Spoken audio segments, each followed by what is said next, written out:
মহাকাশ সবসময় মানুষের কাছে এক রহস্যময় জগৎ। মহাশূন্যে যাত্রা করার স্বপ্ন মানুষ বহুদিন ধরে লালন করে আসছে। মানুষের এই স্বপ্ন বাস্তবে রূপ নেয় প্রথম 1961 সালে, যখন সোভিয়েত নভোচারী ইউরি গ্যাগারিন প্রথমবারের মতো মহাকাশে পা রাখেন। সেই থেকে আজ পর্যন্ত বহু নভোচারী মহাকাশ অভিযানে গেছেন এবং সেখানে দারুণ কিছু অভিজ্ঞতা নিয়ে পৃথিবী পৃষ্ঠে ফিরে এসেছেন।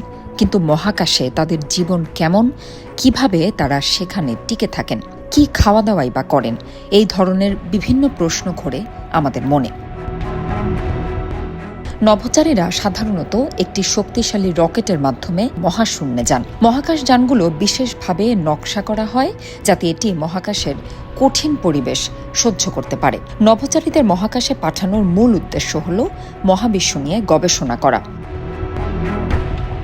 তারা সেখানে বিভিন্ন বৈজ্ঞানিক পরীক্ষা চালান, পৃথিবীর আবহাওয়া পর্যবেক্ষণ করেন এবং দূরবর্তী গ্রহ ও তারাগুলোর ওপর গবেষণা করেন।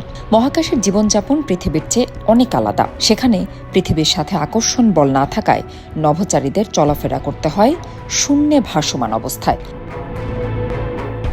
মহাকাশে দৈনন্দিন কাজ যেমন ঘুমানো, খাওয়া দাওয়া, ব্যায়াম করা সবকিছুই বিশেষ নিয়ম মেনে করতে হয়। নভোচারীরা সাধারণত বিশেষভাবে ডিজাইন করা ব্যাগের মধ্যে ঢুকে ঘুমান, যাতে তারা ভাসতে না পারেন।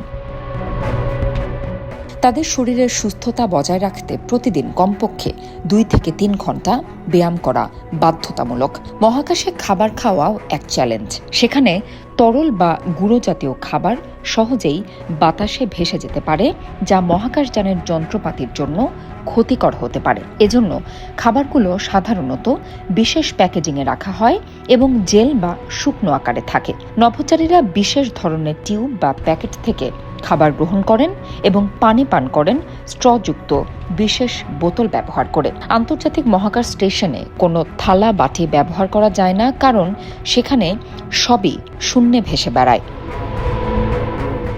নভোচারীরা যেসব খাবার খায় তা খুবই প্রক্রিয়াজাত এবং খাবারের ওজন কমানোর জন্য খাবার থেকে সব পানি শুষে বের করে নেওয়া হয়। এরপর নভোচারীরা খাবার আগে তাদের ইচ্ছে অনুযায়ী তাতে গরম বা ঠান্ডা পানি মিশিয়ে নরম করে নেয়।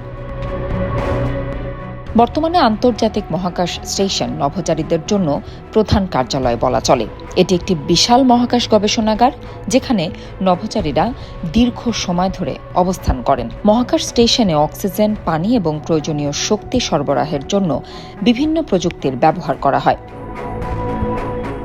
সেখানে নভোচারীদের কাজ করার জন্য বিভিন্ন গবেষণাগার, ব্যায়ামাগার এবং বিশ্রাম নেবার বিশেষ ক্যাপসুল থাকে। তবে মহাকাশ ভ্রমণ নভোচারীদের জন্য এতটা সহজ নয়।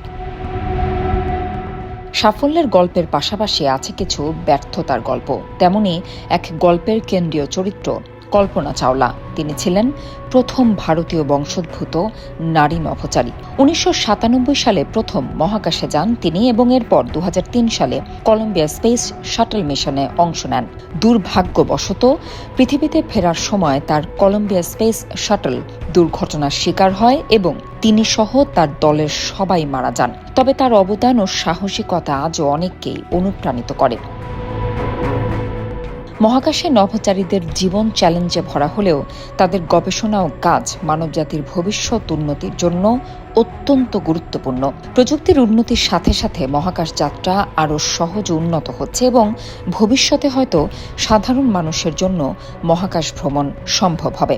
নভোচারীদের এই জীবন আমাদের শুধু মহাকাশ নয়, বরং বিজ্ঞান ও প্রযুক্তির নতুন দিগন্ত উন্মোচনে সাহায্য করছে।